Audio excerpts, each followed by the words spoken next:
Hello everyone. তোমরা আশা করি জানতে পারো যে ত্রিপুরা ফরেস্টার এবং ফরেস্ট গার্ড এক্সামিনেশনে একটা ইম্পর্টেন্ট টপিক হলো স্ট্যাটিক জিকের বা জিকের বলতে পারো তোমরা যে ফরেস্ট লস যেটা ফরেস্টের মধ্যে কিছু লজ আছে, স্পেশাল লজ আছে, সেগুলোকে কভার করা হবে এই ভিডিওর মাধ্যমে। আর টোটালি হ্যান্ড রিটেন ফরম্যাটে করা হবে যাতে তোমরা আমার সাথে সাথে একদম বসে পেন পেপার নিয়ে নোট করে করতে পারো। তাই তোমরা তাড়াতাড়ি একটা পেন পেপার নিয়ে বসে যাও এবং আমার সাথে সাথে লিখতে থাকো। এবং পুরো ভিডিওটা দেখতে থাকলে আশা করি তোমরা ফরেস্ট লজের কোনো কোয়েশ্চেন এর থেকে মিস হবে না। ঠিক আছে, আর চেষ্টা করব ভিডিওটা একটা বা দুইটা পোর্শনে কভার করে দেবো পুরো ফরেস্ট লজ, কারণ একটা ভিডিওর মাধ্যমে কভার করা সম্ভব না। আর বিভিন্ন চ্যানেলের মাধ্যমে এমসিকিউ সলভ করাচ্ছে, শুধু এমসিকিউ দিয়ে দিয়ে আজকালকের এক্সাম ক্লিয়ার হবে না, এটা একদম ক্লিয়ার কাট কথাবার্তা।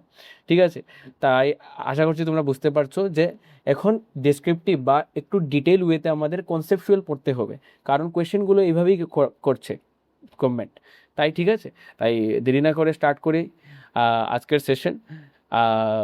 দেখি, প্রথম হবে ফরেস্ট বা ফরেস্ট লসের কিছু কনস্টিটিউশনাল বেসিস থাকে। ঠিক আছে, কিছু কনস্টিটিউশনাল বেসিস থাকে, এখান থেকে আমরা স্টার্ট করি। কনস্টিটিউশনাল বেসিসগুলো কি কি? তো প্রথম থাকে যে কনস্টিটিউশনাল বেসিস, এখানের মধ্যে বলা হয় যে আমাদের সংবিধান বা কনস্টিটিউশনের মধ্যে কোন কোন জায়গায় এই ফরেস্টের লজ বা লজের ব্যাপারে বলা হয়েছে। তো এখানের মধ্যে আমাদের একটু ইতিহাস বুঝতে হবে। ইতিহাসটা কি, প্রথম আমার এখানের মধ্যে ইতিহাসটার এই জায়গাটাতে আমাদের একটু সামান্য পরিমাণ ইতিহাসটা বুঝে নিই। ঠিক আছে, তারপর আমরা স্টার্ট করছি। এখানে প্রথম একবার হয়েছিল ইউএনের একটা কনফারেন্স, যেটাকে বলে স্টকহোম কনফারেন্স হয়েছিল। স্টকহোম কনফারেন্স হয়েছিল কবে হয়েছিল? এটা 1972-তে হয়েছিল। এটার পরে আমাদের দেশের মধ্যে এই যে স্টকহোম কনফারেন্স, এটা এনভায়রনমেন্ট রিলেটেড জিনিস একটা। এরপরে আমাদের দেশের যারা যারা পলিসি মেকার, তারা বুঝতে পারলো যে আমাদের দেশের যে ফরেস্ট বা এনভায়রনমেন্ট নিয়ে যে পলিসি আছে তার মধ্যে কিছু ত্রুটি আছে। তারপর আমাদের দেশে একটা ইম্পর্টেন্ট অ্যামেন্ডমেন্ট আনা হলো, যেটা কি হলো 72nd কনস্টিটিউশনাল অ্যামেন্ডমেন্ট অ্যাক্ট। ঠিক আছে, এটা 1976-এ আনা হয়েছিল। ঠিক আছে, এটাকে মিনি কনস্টিটিউশনও বলা হয়, এটাকে। ঠিক আছে, মিনি কনস্টিটিউশনও বলা হয়। এটা ইম্পর্টেন্ট। ঠিক আছে, তারপর আমাদের কনস্টিটিউশনের মধ্যে কিছু এক্সট্রা জিনিস ইনসার্ট করা হয়েছে। এইগুলো কি কি, এখানে আমরা কনস্টিটিউশনাল প্রভিশনের এই জায়গাটাতে আমরা এগুলো দেখব। ঠিক আছে, চলো দেখছি। প্রথম হলো যে আর্টিকেল 48 है। আর্টিকেল 48A, এটা তোমরা দেখতেই পাচ্ছ যে এটা ডিপিএসপি হবে। ডিপিএসপি মানে ডাইরেক্টিভ প্রিন্সিপাল অফ স্টেট পলিসির আন্ডারে পড়বে। তো আমরা জানি যে পার্ট 4-এর আর্টিকেল 36 থেকে 51 মধ্যে ডিপিএসপি নিয়ে ডিল করা হয়, যেখানের মধ্যে কিছু গভর্নমেন্টকে কিছু রেস্ট্রিকশন বা ক্লাস্টার অফ ইনস্ট্রুমেন্ট দেওয়া হয়েছে, যেটার দ্বারা গভর্নমেন্ট নিজের পলিসিগুলো ভবিষ্যতে ইজিলি বানাতে পারে। তাই এটা কি ইনস্ট্রুমেন্ট, ক্লাস্টার অফ ইনস্ট্রুমেন্ট। ঠিক আছে, তো এটার মধ্যে কি বলা হয়েছে?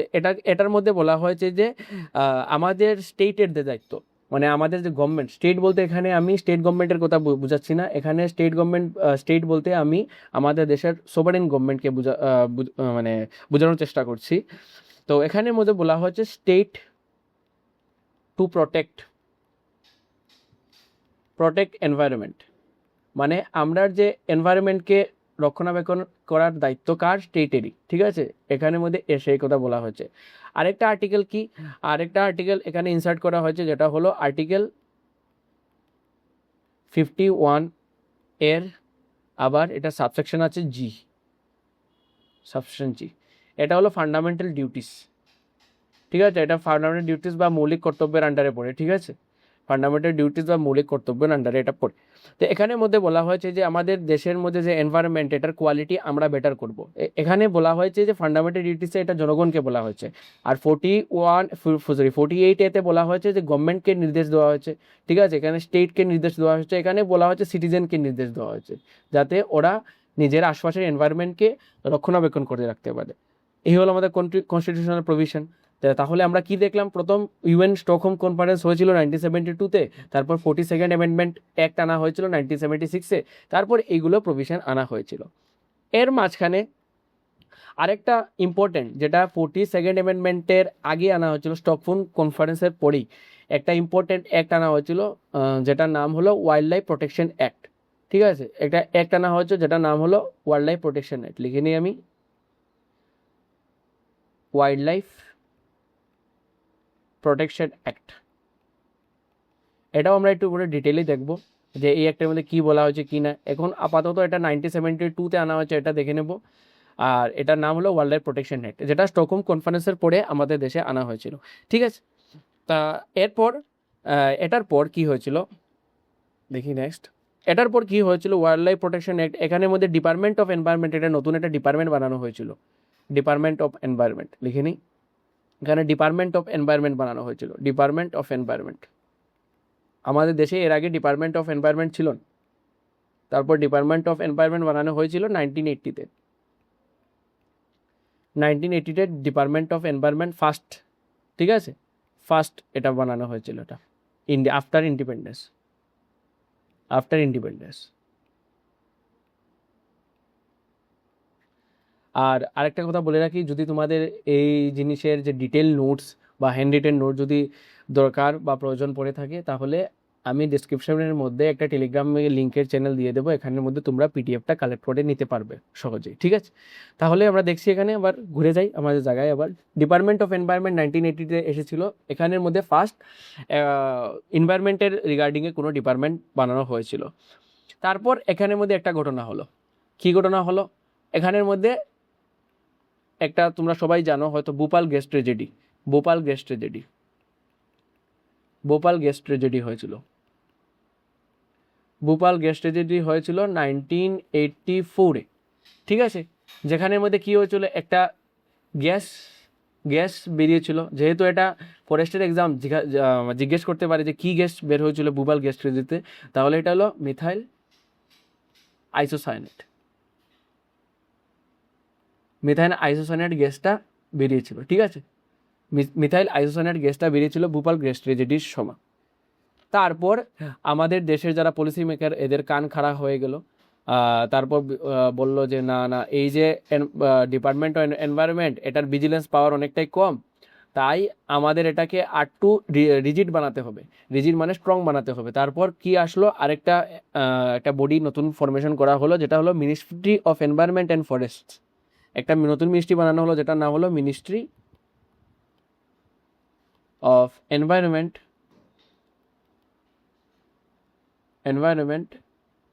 And forest. এই মিনিস্ট্রিটা প্রথম বানানো হলো, যাকে MOEF বলা হয়ে থাকে। এটা কবে বানানো হলো, 1985, মানে ভোপাল গ্যাস ট্র্যাজেডিটা হলো তো এর 1 বছর পরে, আফটার ওয়ান ইয়ার। ঠিক আছে, আফটার 1 ইয়ার এটাকে বানানো হয়েছিল, 1 বছর পরে এটাকে বানানো হলো। এই হলো আমাদের কিছু কনস্টিটিউশনাল প্রভিশন। আর এই যে এরপরে আরেকটা অ্যাক্ট এসেছিল, যেটা অনেক ইম্পর্টেন্ট তোমরা বলতে পারো, এরপরে আরেকটা অ্যাক্ট এসেছিল, সেটার নাম হলো এনভায়রনমেন্টাল প্রোটেকশন অ্যাক্ট। ঠিক আছে, এসেছিল এনভায়রনমেন্টাল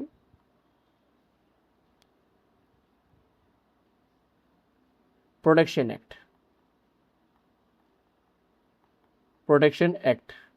1986-এ। ঠিক আছে, এটাকে আমব্রেলা অ্যাক্টও বলা হয়। ঠিক আছে, সেটাকে আমব্রেলা অ্যাক্টও বলা হয়, বা আমব্রেলা লেজিসলেশনও বলতে পারো।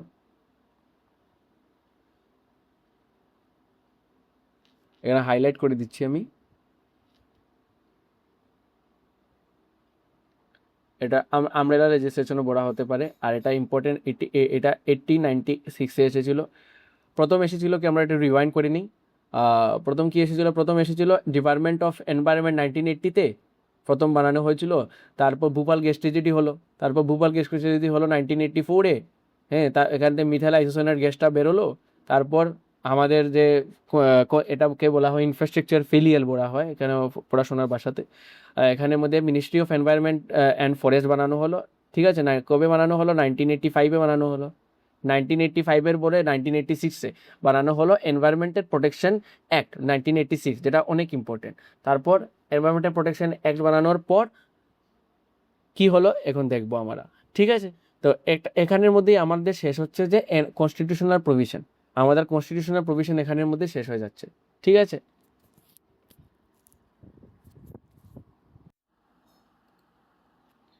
সো এখানে আমাদের শেষ হয়ে গেল যে আমাদের কনস্টিটিউশনাল প্রভিশন বা কনস্টিটিউশনের আন্ডারে কি কি পড়তে পারে, এখানের মধ্যে আর্টিকেল 2টা, আর এখানের মধ্যে কীভাবে এগুলো ইভলভ হয়েছিল তা দেখতে পেলাম। এখন দেখবো আমরা যে acts related to biodiversity. Biodiversity কথার মানে কি?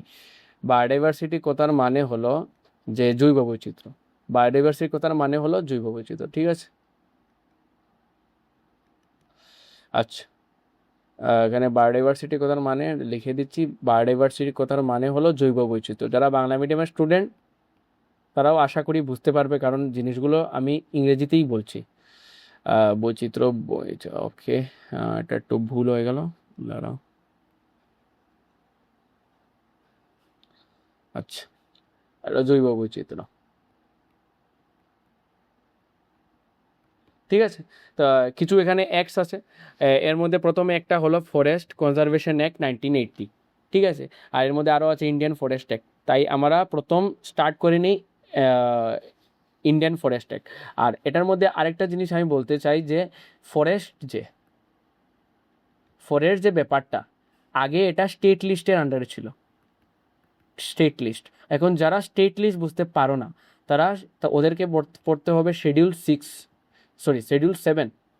আমাদের কনস্টিটিউশনের শিডিউল 7 আছে, ঠিক আছে। শিডিউল 7 আছে, 7-এর মধ্যে বলা 3 ধরনের লিস্টের কথা বলা হয়েছে, যেটা হলো union list, state list and concurrent list. Forest যেটা ছিল এটা আগে স্টেট লিস্টের আন্ডারে ছিল, এখন এটা কনকারেন্ট লিস্টে আনা হয়ে গেছে। কনকারেন্ট লিস্টে আনা হয় এর মানে কি, যে এখন থেকে স্টেট গভর্নমেন্ট এবং সেন্ট্রাল গভর্নমেন্ট উভয়ই ফরেস্টের জন্য কোনো একটা স্পেসিফিক আইন কানুন আনতে পারবে।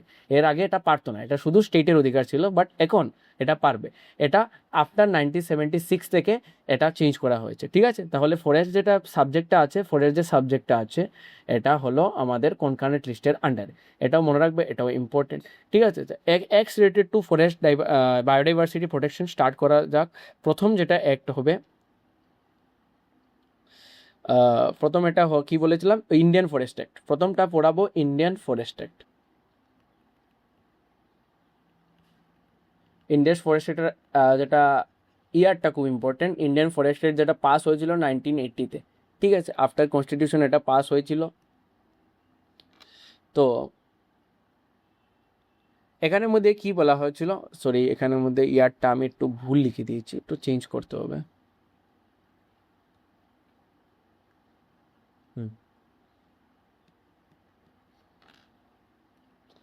এটা হয়েছিল 1927-এ, ঠিক আছে, 1927-এ হয়েছিল।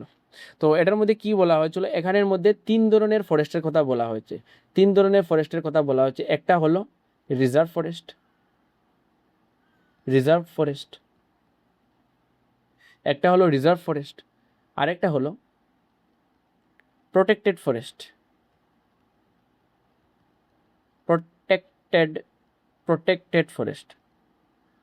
Protected forest.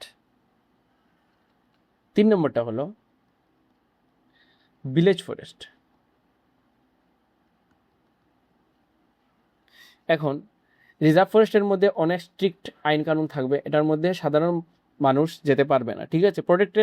প্রোটেক্টেড ফরেস্টের মধ্যে গ্রেজিং অ্যালাউড আছে। গ্রেজিং কথার মানে হলো যে আপনি আপনার যে গৃহপালিত পশু পাখি আছে, যেমন গরু ছাগল, ওদেরকে আপনি এখানে চড়াতে পারবেন।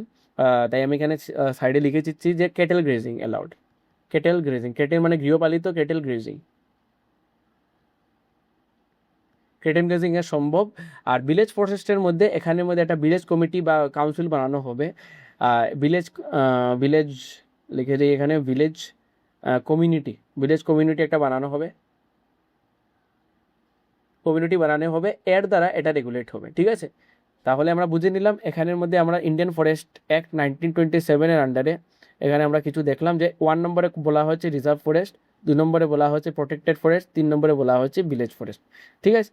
এই 3 ধরনের ফরেস্টের কথা বলা হয়েছে ইন্ডিয়ান ফরেস্ট অ্যাক্টে, ঠিক আছে। তো নেক্সট দেখি। নেক্সট আরেকটা যেটা ফরেস্ট অ্যাক্ট আছে এখানের মধ্যে, forest conservation act 1980। Forest conservation forest conservation act 1980, এটাও ইম্পর্টেন্ট বরাবরই। সো এটা হলো আমাদের 2 নম্বরটা, এটা আগেরটা ছিল 1 নম্বর, ঠিক আছে। Forest conservation act 1980।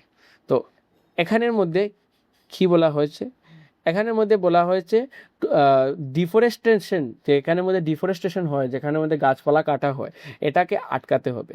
আর এখানের মধ্যে নতুন নতুন গাছপালা যাতে সাস্টেনেবল গ্রোথ সম্ভব হয়, যে ফরেস্ট না কেটেও আমাদের অন্য অর্থনৈতিক যাতে বিকাশটা ঘটে তার দিকে খেয়াল রাখতে হবে। তাই এখানে মনে হয়েছে যে বলা হচ্ছে যে এখানে ডাইভারশন অফ ফরেস্ট ল্যান্ড করা হবে, but diversion of forest land করা হবে, কিন্তু এখানে একটা বাট আছে, ডাইভারশন অফ ফরেস্ট ল্যান্ড করা হবে।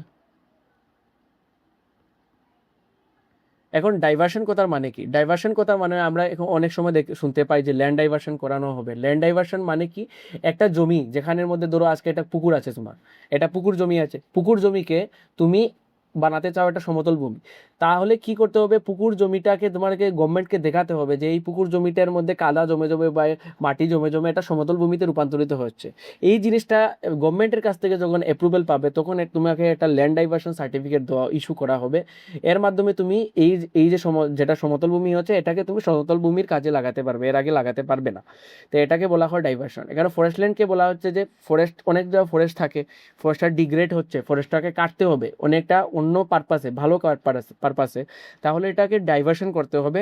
আর এটাকেও বলা হয়েছে যে নন ফরেস্ট ল্যান্ডে নন ফরেস্ট্রি পারপাসের মধ্যে লাগাতে হবে। নন ফরেস্ট্রি পারপাস এর কথার মানে কি? ধরো তুমি এখানের মধ্যে টি প্লান্টেশন করবে, টি লাগাবে, কফি লাগাবে, রাবার লাগাবে, এগ্রো ফরেস্ট্রি গ্রো করবে, ঠিক আছে। এগ্রো ফরেস্ট্রি কি? এগ্রো ফরেস্ট্রি হলো ধরো তুমি একটা টিক গাছ লাগাবে, টিক মানে সেগুন, হ্যাঁ ঠিক আছে, সেগুন গাছ, মেহগনি গাছ লাগাবে, মেহগনি, ঠিক আছে, বা ঘামাই আমরা বলি, মেহগনি গাছ লাগাবে। এগুলো হলো এগ্রো ফরেস্ট্রির এক্সাম্পল, ঠিক আছে। এটা এই অ্যাক্টের মাধ্যমে এতটুকু বলা হচ্ছে, আর এখানের মধ্যে এমন কোনো স্পেশাল কিছু জিনিস নেই, ঠিক আছে। হ্যাঁ, এটা টি। এরপরে আরেকটা ইম্পর্টেন্ট হচ্ছে যে পাইনাপেলও লাগাতে পারবে। আচ্ছা, তোমরা রিসেন্টলি জানো কি জানো না জানি না, 2026-এ গভর্নমেন্ট একটা পাইনাপেল মিশন এনেছে, যেটার অর্থ হলো 263 CR, 263 crore, ঠিক আছে। পাইনাপেল মিশন এটা 2026-এ, আই থিঙ্ক। এখন তো ভিডিওটা যে ছাড়ছি আমি, আজকে হলো 21 জুন, আজকে ইন্টারন্যাশনাল যোগা ডে, 21 জুন আজকে ভিডিওটা ছাড়ছি আমি, আজকে ইন্টারন্যাশনাল যোগা ডে। তোমরা 2026-এর থিমটা কমেন্ট করে যাও, থিমটা কি 2026-এর যোগা ডের থিম কি, আর যোগা ডে কবে থেকে সেলিব্রেট করা হয় এটাও তোমরা কমেন্ট সেকশনে জানিয়ে যাও আমাকে, ঠিক আছে। এই হলো। আর এই আরেকটা একটার মধ্যে আর কিছু যদি বলি, ইম্পর্টেন্টের মধ্যে আরেকটা জিনিস বলা হয়েছে, ঠিক বলা হয়েছিল যে এখানের মধ্যে সাস্টেনেবল এগ্রো ফরেস্ট্রি করতে হবে, এই যে বললাম। কখন কেন করতে হবে সাস্টেনেবল? এখন আমি গাছ ধুমধাম কেটে দিলাম, তার বদলে আমি কিছু লাগালাম না, তাহলে এটা সাস্টেনেবল হলো না।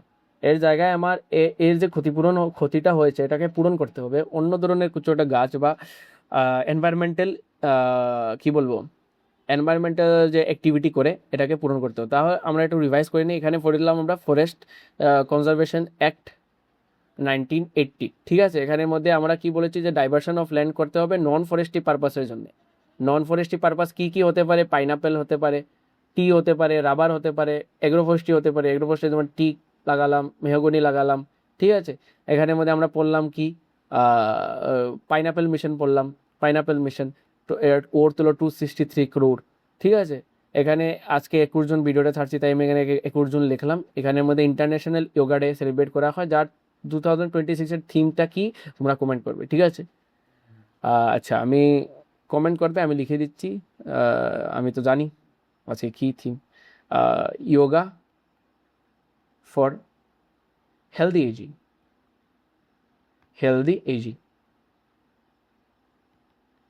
এটা হলো 2026-এর থিম। ঠিক আছে, চলো আমরা নেক্সট দেখি।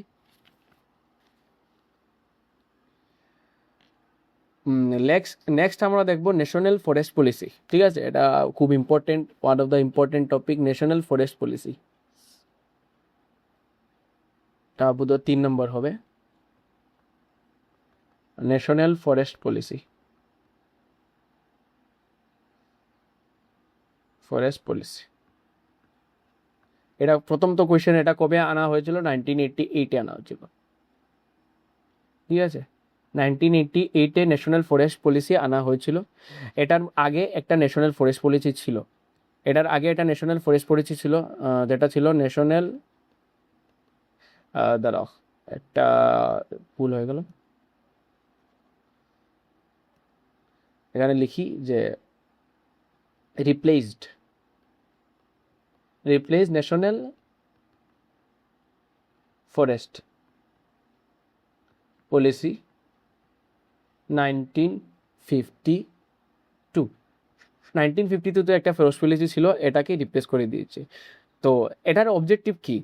এটার অবজেক্টিভ হলো এনভায়রনমেন্টাল স্টেবিলিটি এবং ইকোলজিক্যাল ব্যালেন্সটা মেনটেন করা, এবং ইন্ডিয়ার যে ন্যাচারাল হেরিটেজ আছে এগুলোকে রক্ষণাবেক্ষণ করা। ঠিক আছে, আর এই অ্যাক্টের আন্ডারে এটাও বলা হয়েছিল যে দাঁড়াও কালারটা চেঞ্জ করে দিচ্ছি। এই অ্যাক্টের আন্ডারে এটাও বলা হয়েছিল যে 33% area should be covered under forest। ঠিক আছে, আর বলা হচ্ছে যে 66% এরিয়া হিলের মধ্যে ফরেস্ট দিয়ে কাভার হতে হবে, ফরেস্ট থাকতে হবে। হিলের যে আজকে যদি আমরা ত্রিপুরার থেকে দেখছো যারা, তারা ত্রিপুরার মধ্যে এডিসি কয়টা আছে? একটাই আছে। ঠিক আছে, TTA এডিসি, যার নাম Tripura tribal areas autonomous district council. ঠিক আছে, এটা কবে পাস হয়েছিল? 84-এ। ঠিক আছে, 1984-এ। তো এটার মধ্যে আমরা যে হিল আছে, 18মুড়া, বড়মুড়া, জম্পুই, শাখানটাং, এগুলোর মধ্যে 66% এরিয়া ফরেস্টের আন্ডারে থাকতে হবে। এটার আন্ডারে এর বলা হচ্ছে। আমি জাস্ট একটা এক্সাম্পল দিচ্ছি, সব হিলের ক্ষেত্রেই সেম রুল অ্যাপ্লিকেবল। ঠিক আছে, আর এটার আন্ডারে আরেকটা আমাদের জিনিস করা হয়েছিল, যেটাকে বলা হয় জয়েন্ট ফরেস্ট ম্যানেজমেন্ট অ্যাক্ট। ঠিক আছে, জয়েন্ট ফরেস্ট ম্যানেজমেন্ট অ্যাক্ট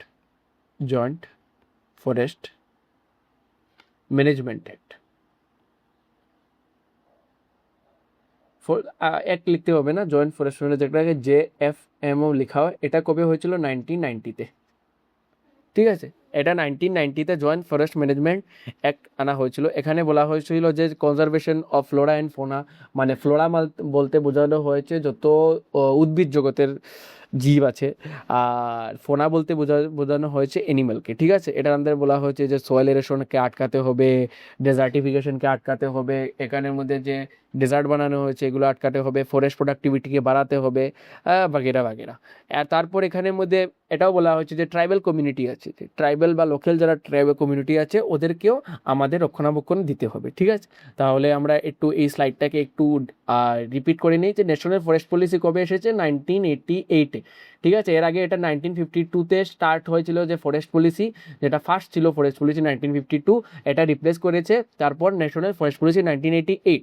এটার মধ্যে বলা হয়েছে যে 33% এরিয়া ফরেস্টের আন্ডার থাকতে হবে, আর 66% এরিয়া ফরেস্টের আন্ডার থাকতে হবে হিল এরিয়াতে থাকতে হবে। ঠিক আছে, ফরেস্ট এখানে আন্ডার একটা জয়েন্ট ফরেস্ট ম্যানেজমেন্ট কমিটি বানানো হয়েছে, যেটাকে বানানো হয়েছে 1990-তে। ঠিক আছে, এই ছিল এখানে।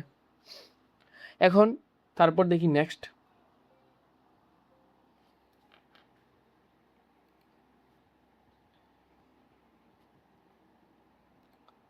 সো তারপর কি?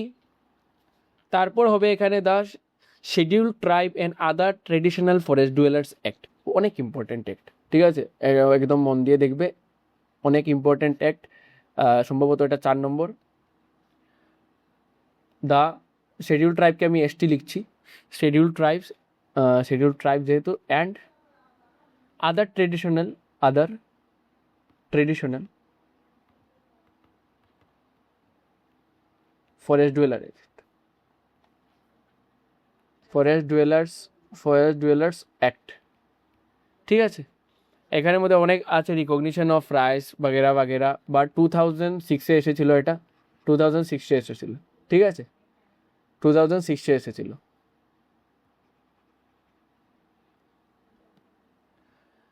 এটার মধ্যে বলা হয়েছে যে এখানের মধ্যে শিডিউল ট্রাইব যারা আছে, যারা ST people, schedule tribe people, ত্রিপুরার মধ্যে শিডিউল ট্রাইব পিপল অনেকেই আছে। টোটাল আই থিঙ্ক 19টা এসটি আছে, এসটি প্রজাতির অন্তর্ভুক্ত বা শিডিউল ট্রাইবের আন্ডারে পড়ে 19টা উপজাতি আছে। দেববর্মা, ত্রিপুরী, হালাম, রিয়াং, ঠিক আছে, চাকমা, এরকম আছে। তা এটা এই যে ফরেস্ট ডুয়েলার্স সেক্টর বলা হয়েছে, যে এখানের মধ্যে একমাত্র এসটি যারা পিপল বা যারা ট্রেডিশনাল এখানের বাসিন্দা ওরাই একদম থাকতে পারবে।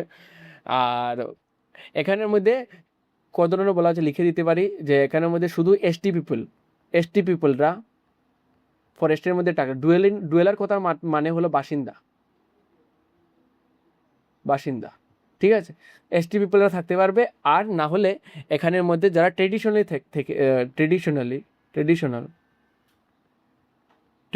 ফরেস্ট ডুয়েলার্সরা থাকতে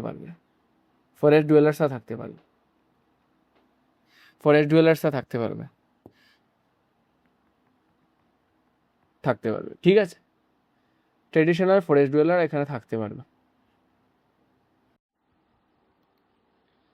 সো এখন এই যে একটা একটা একটা মিনিস্ট্রি দ্বারা রেগুলেটেড হয়, এই মিনিস্ট্রির নামটা হলো মিনিস্ট্রি অফ ট্রাইবাল অ্যাফেয়ার্স। ঠিক আছে, এটা মিনিস্ট্রি অফ ট্রাইবাল অ্যাফেয়ার্স দ্বারা রেগুলেটেড হয়, ministry of tribal affairs.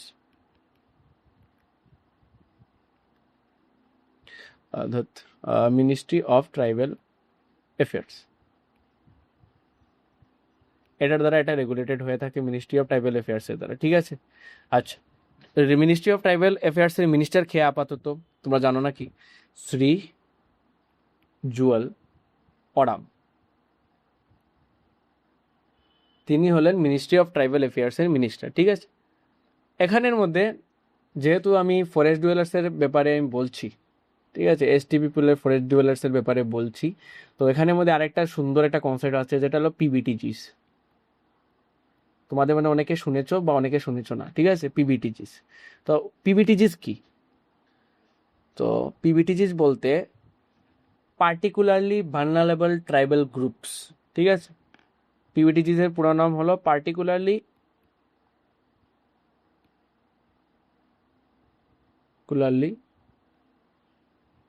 Vulnerable tribal groups.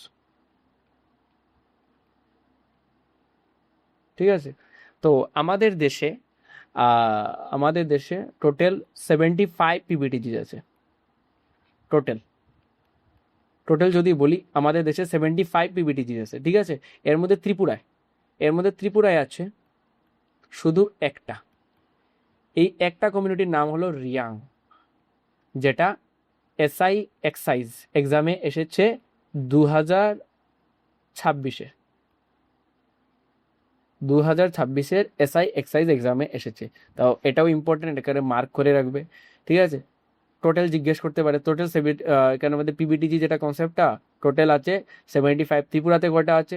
ত্রিপুরাতে আছে একটা কমিউনিটির নাম কি? একটা কমিউনিটির নাম হলো রিয়াং, এসআই এক্সাইজে এসেছে। আর এটার মধ্যে এখানে ইম্পর্টেন্ট হলো যে এটা কোন মিনিস্ট্রি দ্বারা রেগুলেটেড হয়, এটা হলো মিনিস্ট্রি অফ ট্রাইবাল অ্যাফেয়ার্স। ঠিক আছে, ট্রাইবাল অ্যাফেয়ার্সের মিনিস্ট্রির নাম শ্রী জুয়েল ওরাম। ঠিক আছে, এখানে দু ধরনের আমি বলেছিলাম যে এই অ্যাক্টের আন্ডারে দু ধরনের মানুষ থাকতে পারে, যারা এসটি পিপল আর যারা চিরাচরিতভাবে অনেক আগে থেকেই এখানে থেকে আসছে। ঠিক আছে, চিরাচরিতভাবে অনেক আগের থেকে এখানে থেকে আসছে।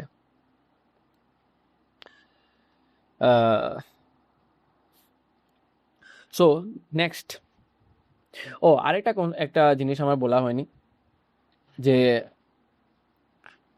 কোথায় গেল স্লাইড? কোন স্টেটের মধ্যে সব থেকে বেশি পিবিটিজিস পাওয়া যায়, এটা আমার বলা হয়নি। কোন দেশের মধ্যে সব থেকে বেশি পিবিটিজিস পাওয়া যায়? তো সেটা হলো ওড়িশার মধ্যে হাইয়েস্ট পাওয়া যায় পিবিটিজিস। হাইয়েস্ট পিভিটিজিস কতটা? টোটাল 30। হাইয়েস্ট পিভিটিজিস পাওয়া যায় কোথায়? ওড়িশায়, হাইয়েস্ট 30। ঠিক আছে, সো দেখি নেক্সট।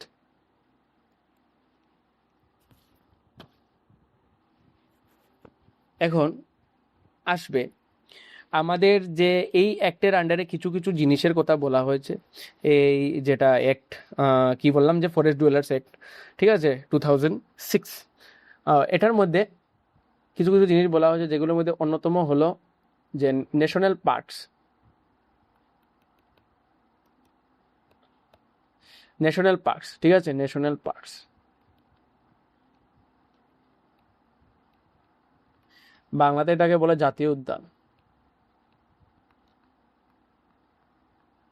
বাংলাতে এটাকে বলে জাতীয় উদ্যান, ঠিক আছে, ন্যাশনাল পার্কস বা জাতীয় উদ্যান। তারপর আরেকটা আছে যে wild life century. Wild life century,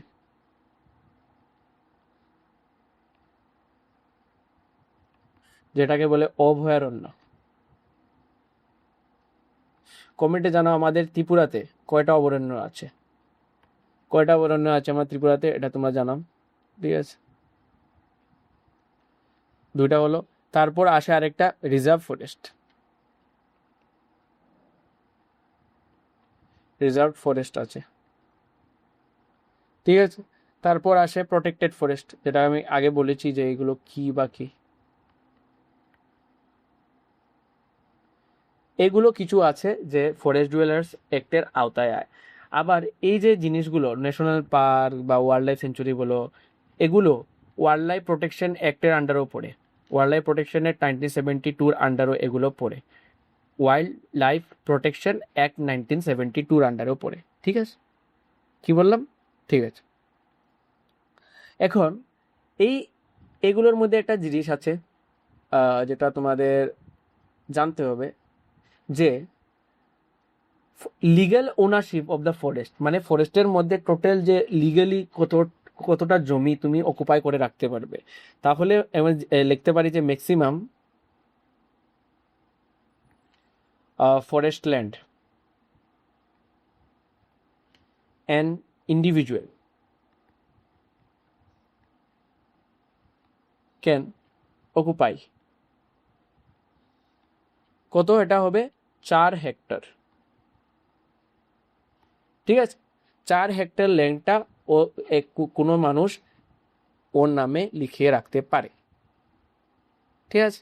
আর এটার থেকে ও ধরো এই যে ফরেস্ট ল্যান্ডটা আছে, এটার থেকে ও মাইনার প্রডিউসিং কিছু করতে হবে, যেমন মাইনার ফরেস্ট প্রডিউস, যেমন কিছু গাছ, টিম্বার, গ্রেজিং এরিয়াস, কিছু ওর কেটেল আছে, কিছু ডোমেস্টিক এনিমেল আছে, ওকে ঘাস খাওয়াতে পারে। তো এই ধরনের অ্যাক্টিভিটি এখানে করতে পারে। তো ফরেস্টে কারা কারা থাকতে পারবে এটারও কিছু ক্রাইটেরিয়া আছে, ঠিক আছে, ক্রাইটেরিয়া আছে। ক্রাইটেরিয়া ধরো এলিজিবিলিটি ক্রাইটেরিয়া বলতে পারো।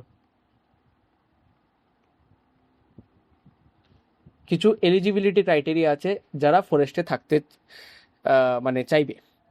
ফার্স্ট ফার্স্ট ক্রাইটেরিয়া, ওদের এসটি হতে হবে, মানে শিডিউল ট্রাইব হতে পারে, শিডিউল ট্রাইবের আন্ডারে হতে হবে, ঠিক আছে, শিডিউল ট্রাইব হতে হবে। আর অথবা ওরা, বললাম যে একটু আগে, ওটিএফডি, আদার ফরেস্ট ডুয়েলার্স হতে হবে, যারা কাস্টমারি বা ট্রেডিশনালি এখানে থেকে আসছে অনেক বছর ধরে। আরেকটা প্রভিশন, যে যারা ফরেস্ট এরিয়াতে 3 জেনারেশন ধরে থাকছে, সরি 3 জেনারেশন ধরে থাকছে, 3, আচ্ছা কি হলো, জেনারেশন ধরে থাকছে, ঠিক আছে, 3 জেনারেশন অথবা 75 ইয়ার্স ধরে থাকছে, এই একটা ক্রাইটেরিয়া হয়ে গেল। আরেকটা দেখাতে পারে যে ওদের ফরেস্ট ছাড়া আর কিছু কোথাও কোথাও ওরা, মানে যে কর্মসংস্থান, যেটাকে লাইভলিহুড বলা হয়, ওরা পাবে না। তাহলে ডিপেন্ড অন ফরেস্ট হতে হবে, ওদের ডিপেন্ড অন ফরেস্ট হতে হবে, ফরেস্ট ফর লাইভলিহুড। লাইভলিহুড, ঠিক আছে। লাইভলিহুড মানে জীবিকা। এই সব জিনিস, কিছু জিনিসের ক্রাইটেরিয়া আছে যার যদি ফুলফিল হয়ে যায় তাহলে কোনো ব্যক্তি ফরেস্টের মধ্যে গিয়ে থাকতে পারবে, ঠিক আছে। চলো নেক্সট দেখি। যাওয়ার আগে একটু রিভাইজ করে নিই, এখানে মধ্যে যদি কেউ কনফিউশন থাকে তাহলে এটা তো একটা ভার্চুয়াল মিডিয়া, আমি তো বুঝতে পারবো না, একটু রিভাইজ করে নিই। এখানে কি কি ক্রাইটেরিয়া যার আন্ডারে একটা মানুষ ফরেস্টে থাকতে পারবে এটা বলেছি। হয়তো ওকে এসটি হতে হবে, ঠিক আছে, অত ওটাকে 3 জেনারেশন থাকতে হবে বা 75 ইয়ার্স এখানে থাকতে হবে ওর আগের generation. Okay depend on forest হতে হবে, ডিপেন্ড হতে হবে ফরেস্টের উপর। কার জন্য? লাইভলিহুডের জন্য। এই হলো এখানে আমি লিখেছি, এর বাইরে আমি কিছু লিখিনি। এখন নেক্সট যেটা সব থেকে one of the most important topic বলবো আমি, এটাকে আমি একটু ডিপ করে লিখছি, একটু ডিপ কালে লিখছি আমি, যেটা হলো wild life protection act 1972। Wild life protection act 1972, ঠিক আছে। সো এই অ্যাক্টের মধ্যে লাস্ট একটা অ্যামেন্ডমেন্ট হয়েছিল, অ্যামেন্ডমেন্ট কথার বাংলা হলো সংশোধনী। অ্যামেন্ডমেন্ট হয়েছিল, এটা বাংলা হলো সংশোধনী হয়েছিল, যেটা হয়েছিল 2022-তে। হওয়ার পর এখানের মধ্যে আগে ছিল শিডিউল, ছটা ছিল, এখন বানানো হয়েছে 4টা শিডিউল। এই অ্যাক্টের আন্ডারে শিডিউল বানানো হচ্ছে 4টা, এটা প্রথম বিষয়। 4টা শিডিউল বানানো হয়েছে, যেটার মধ্যে আমরা দেখবো যে শিডিউল 1-এ কি বলা হচ্ছে, শিডিউল 2-তে কি বলা হচ্ছে, শিডিউল 3-তে, আর একটা হলো শিডিউল 4-এ কি বলা হচ্ছে, ঠিক আছে। এই হলো আমাদের 4টা শিডিউল,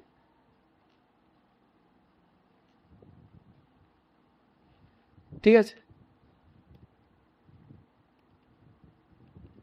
আচ্ছা,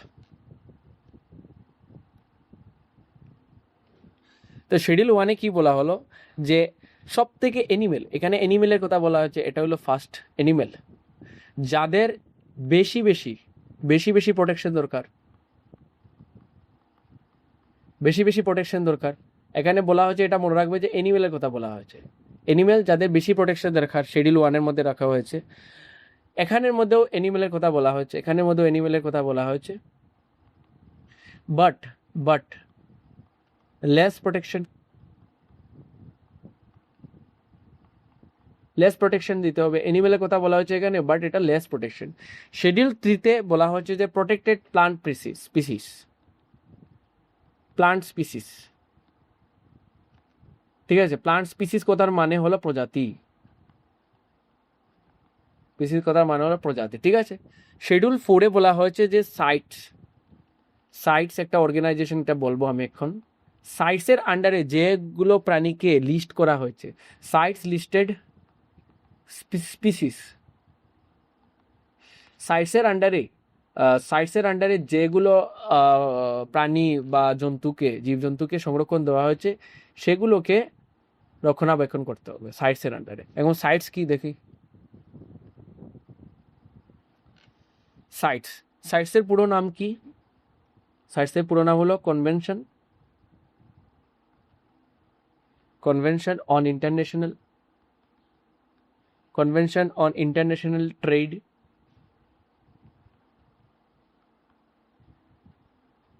in endangered species.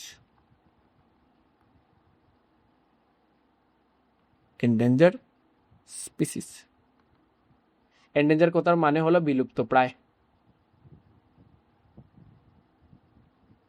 ঠিক আছে। Endanger species. তো এখানে আমাদের আমার সাইটসের ফুল নেম, যেটা ফুল নেম এখানে দেখা হয়ে গেল, ফুল ফর্ম, ঠিক আছে। সাইটস কবে এস্টাবলিশ হয়েছিল এটাও না, এটা অত ইম্পর্টেন্ট না, বাট এটার হেডকোয়ার্টারটা একটু আমার ইম্পর্টেন্ট লাগছে, যে এটার হেডকোয়ার্টার কোথায়। তাহলে এখানে লিখে দিই, সাইট যেটা আছে এটার হেডকোয়ার্টার কোথায়। তো হেডকোয়ার্টার হলো এটা সুইজারল্যান্ডের, এটা সুইজারল্যান্ডে হেডকোয়ার্টার আছে। সুইজারল্যান্ডে একটা জায়গার নাম আছে, সিটির নাম হলো জেনেভা।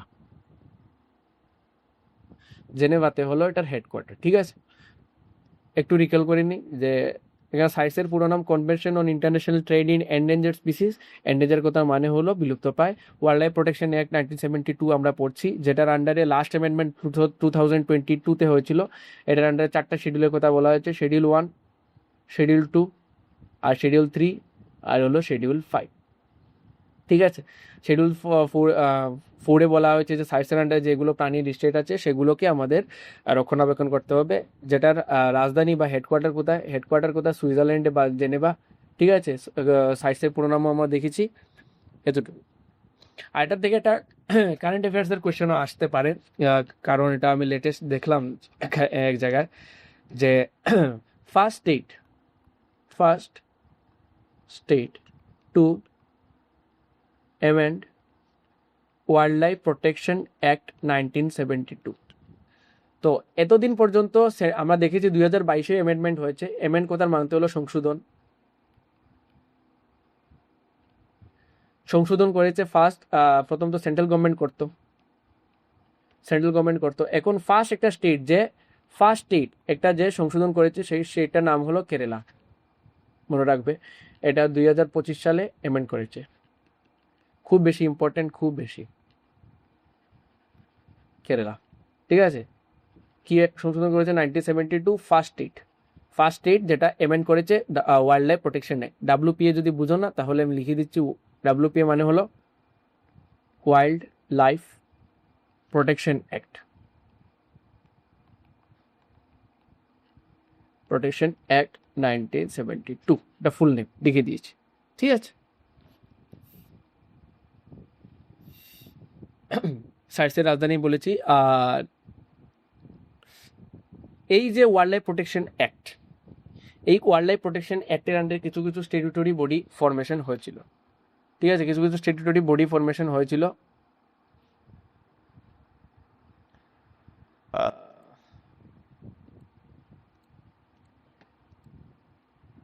একটু দাঁড়াও,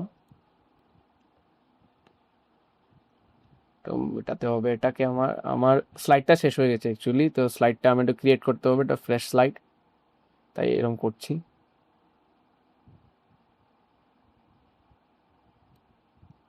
হ্যাঁ, হয়ে গেছে।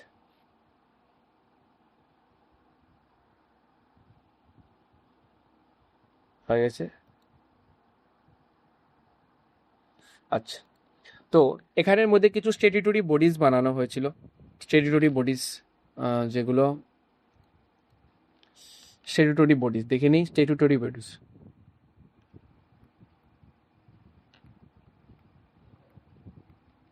এখন স্ট্যাটিউটরি বডিজ মানে কি?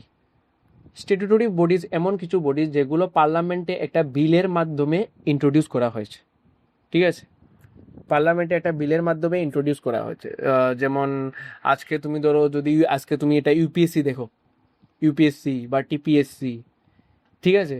বা তুমি দেখতে পারো যে ইলেকশন কমিশন অফ ইন্ডিয়া, হ্যাঁ। তারপর আরও কি আছে, যেমন ক্যাগ, সিএজি, ক্যাগ, এগুলো দেখতে পারো। যদি এগুলো সব কনস্টিটিউশনাল একটা বিলের মাধ্যমে আমাদের কনস্টিটিউশনে জায়গা পেয়েছে বা একটা সাংবিধানিক প্রক্রিয়া আনা হচ্ছে। ইউপিএসসির আর্টিকেল কত? 315 থেকে 323। ইলেকশন কমিশন অফ ইন্ডিয়ার আর্টিকেল কত? 324 আই থিঙ্ক। ক্যাগের আর্টিকেল কত? 148, ঠিক আছে। এগুলো আর্টিকেল, ঠিক আছে। তো এখানে এগুলোর কথা আমরা বলছি না, এখানে আমাদের কিছু কনস্টিটিউশনাল প্রভিশন আছে, এগুলোর কথা আমরা বলবো যে স্ট্যাটিউটরি বডির under wild life protection act বানানো হয়েছে। তো ফার্স্ট একটা অ্যাক্ট যেটা বানানো হয়েছে, যেটা হলো national board for wild life and state wild life advisory board. National board for wild life, shortcut. তো এটার যে চেয়ারম্যান থাকবে, এই যে বোর্ডটার চেয়ারম্যান থাকবেন অলওয়েজ PM। ইম্পর্টেন্ট, যা বলছি সবই ইম্পর্টেন্ট। এটার আন্ডারে একটা স্ট্যাটিউটরি বোর্ড বানানো হয়েছিল যেটা হলো central zoo authority. Central zoo মানে চিড়িয়াখানা, zoo authority, central zoo authority বানানো হয়েছিল। এটার চেয়ারম্যান আবার মিনিস্টার থাকবে। এটার চেয়ারম্যান আবার মিনিস্টার থাকবে, ঠিক আছে, চেয়ারম্যান আবার মিনিস্টার থাকবে। 3 number, national tiger conservation authority.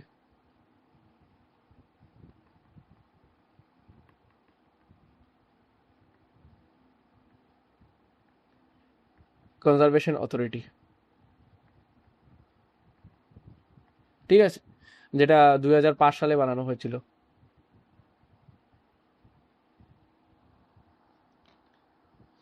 একটু দাঁড়াও, একটু কম হয়ে গেছে। 2005 সালে বানানো হয়েছিল।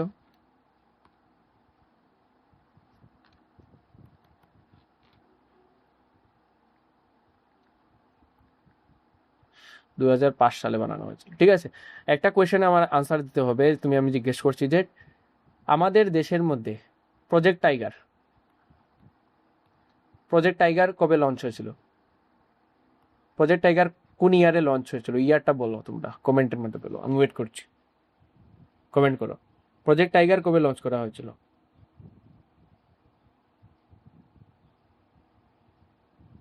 হ্যাঁ, আরেকটা বলো যে প্রজেক্ট টাইগার কোথায় ভেনিউ, কোন কোন ন্যাশনাল পার্ক বা কোথায় প্রথম লঞ্চ হয়েছিল?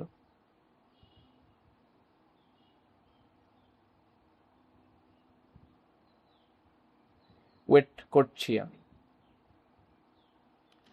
আনসারটা হবে প্রজেক্ট টাইগার লঞ্চ হয়েছিল 1973-তে একটা, আর এটা ভেন্যু ছিল জিম করবেট ন্যাশনাল পার্ক।